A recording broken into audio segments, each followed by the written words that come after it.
Sebutlah misalkan perang Badar, itu terjadi pada bulan Ramadan. Demikian juga perang Khandaq juga terjadi pada bulan Ramadan.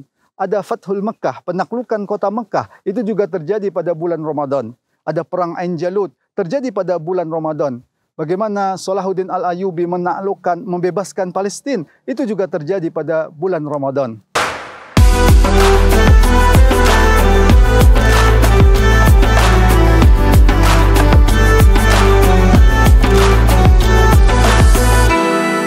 Bismillahirrahmanirrahim. Assalamualaikum warahmatullahi wabarakatuh.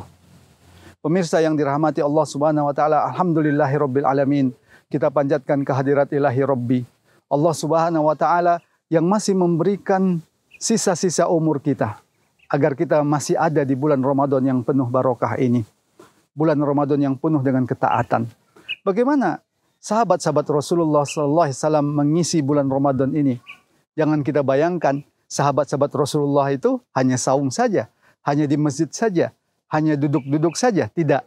Sahabat-sahabat Rasulullah Sallallahu Alaihi Wasallam yang diikuti juga oleh kaum muslimin berikutnya di bulan Ramadan ini justru melakukan aktivitas yang sangat-sangat penting di dalam Islam, yaitu jihad fisabilillah.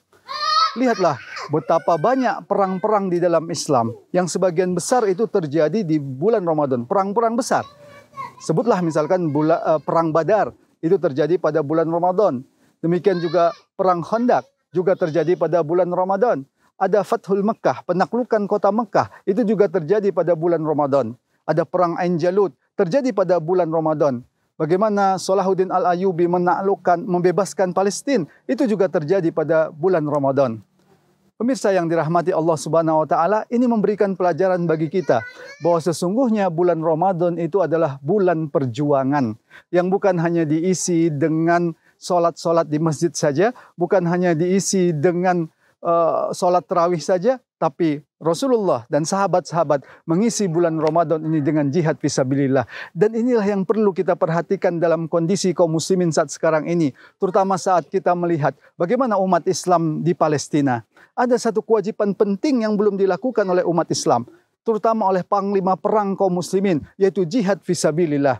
Bukankah Allah Subhanahu wa taala memerintahkan kepada kita, kalau ada satu negeri Islam yang diserang, kalau mereka memerangi kita, maka adalah kewajiban kita memerangi mereka. Di dalam Al-Quran, Allah Subhanahu wa taala berfirman, "Waqatiluhum fi sabilillahil ladzina yuqatilunakum." Kita diperintahkan untuk memerangi orang-orang yang memerangi kaum muslimin.